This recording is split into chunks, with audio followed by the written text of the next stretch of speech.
So I started to do these open mic nights, 3 minutes, 5 minutes. And I finally worked up a routine, and I was, within 6 months, I was opening for Woody Allen. So that was cool.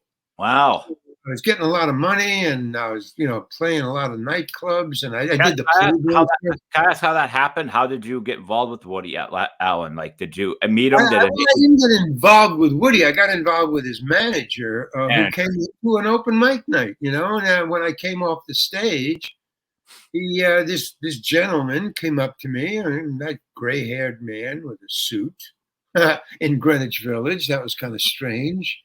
Everybody else was a hippie or a father of a hippie looking for their son, or daughter. So he said, "You got a manager?" And I said, "No." And he said, "Well, how would you like one?" And I remember this because I think this is in the book, but I remember this because the reason, when I was in Greenwich Village, which is in the 60s, the early 60s, everybody who became famous in the 70s, 80s, and 90s and now was there. And I'm talking about Jimi Hendrix, Bob Dylan, Peter, Paul, and Mary. I could just go on and on. I mean, just everybody who was famous 10 years from then. So that was the hotbed. That was the hotbed, the place to be.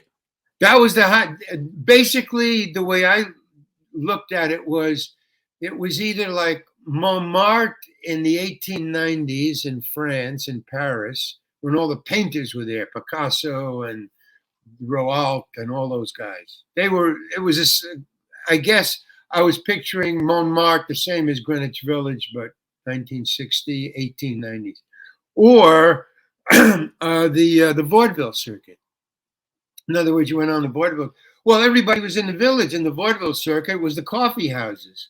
I mean, there was about 100 coffee houses in Greenwich Village in the 60s.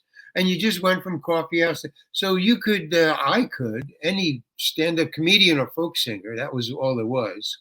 No comedians. There wasn't very many women comedians. But so what you could do, there were so many coffee houses and so many 3-minute, 5-minute open mic nights that you could do 10 shows a night just by going, if you could time it right, on all the coffee house sheets, and then starting for 3 minutes, 3 minutes, 3 minutes, and just go around. So you could do maybe, 30, 40 shows a week. So that's beautiful, though, because you're totally perfecting your craft, doing the same thing. You bet, man. There's no other way. I mean, it was a gift. Yeah. So you could do, so by the time 6 months was around, I had honed some really cool stuff. And who walks in? But how would you like a manager? So the point I'm saying is that the people who were there, who became famous later on, they weren't there to become famous or to make a lot of money. You were in Greenwich Village doing open mic nights and opening for, other people, was to get representation, because you weren't going to get out of Greenwich Village unless you had representation. You couldn't book a job yourself in Iowa. You needed a manager to do that.